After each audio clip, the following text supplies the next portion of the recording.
Hello, this is a 𝐿𝐴𝐿𝐿 X listener part 2.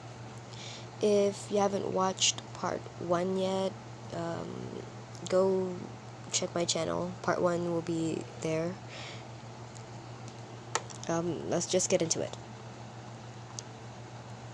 The school bell had just rung, signaling for classes to almost start, almost like a preparation. Of course, as class representative, Ida stood up from his seat and settled the class, to which 𝐵ACUGO had just to reply harshly. It was a normal thing to do every morning, so you headed back to your seat, which was in between 𝐵ACUGO and 𝐾AMINARI. "Hey, 𝐵ACUGO, how are you?" You politely greeted him after greeting 𝐾AMINARI thoughtfully.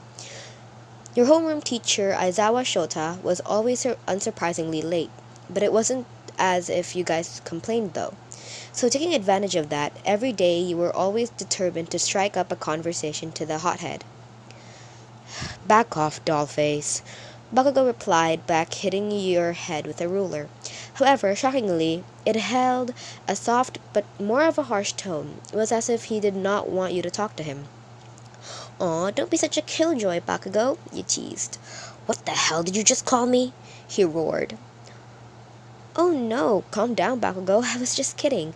It's only just the first start of the day," you laughed nervously, patting his shoulder, and much to his unknown satisfaction, your touch did seem to calm his nerves. So once your hand left his shoulder, a part of him already yearned for more. Brushing it off, he turned to look at the door that opened to reveal Aizawa. Let's do great today," he cheered, showing a very much motivated smile that jabbed the poor boy in the heart. 𝐵ACUGO clicked his tongue, looking away, hiding his blush. Third period came, and that was Japanese history.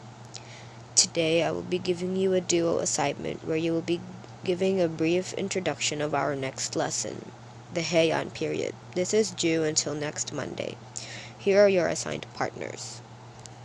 Names were soon then called until you heard your name along with someone else's. YN, and Katsuki 𝐵ACUGO, your teacher says before continuing to call other names. 𝐵ACUGO's lips turned into a scowl while you happily grinned widely after gasping. "You hear that, 𝐵ACUGO? We get to be partners," you squealed in excitement. You were overly thrilled having the boy as your partner. It will truly be a great opportunity to bond and be closer with him. However, 𝐵ACUGO's reaction was the exact opposite from yours. Sure, he was happy to have you as his partner since he gets to spend time with you more, but what if he wouldn't be able to concentrate? He mentally slapped himself as he kept on reminding himself to get his act together. "You better take part of this assignment or else I'll beat your sorry ass for it." He lightly bonked your head with his ruler again. But before you could reply, 𝐾AMINARI beat you to it. "In which way, 𝐵ACUGO? He chuckled before laughing hard with Mineta. You both flushed a red hue.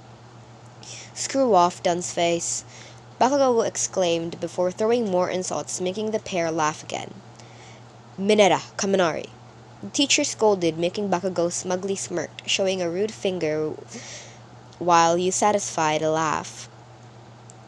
"Your house?" you suggested. "Yeah, sure," he successfully answered without stuttering out of embarrassment.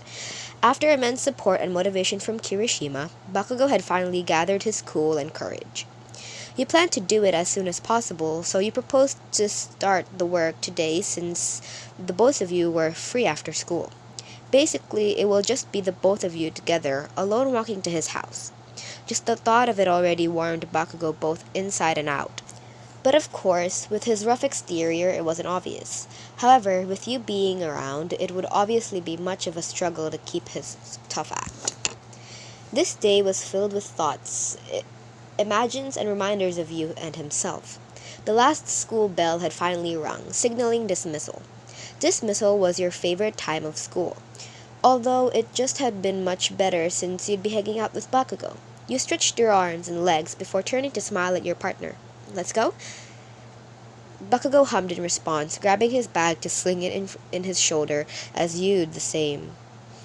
As soon as the two of you left side by side, Mina smirked and looked at Kirishima.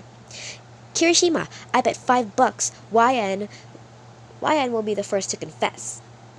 "Bring it," he replied, pumping his fist in determination. I know this one was a bit shorter, But this is part 2. Part 3, I'll post it a couple of minutes from now once I'm done recording it. Sorry for the mistakes here. I had a lot of mistakes in this one. But again, this story was not written by me. The story was written by DK_297 on Wattpad. Go check her out if you want to. So, yeah, I hope you enjoyed.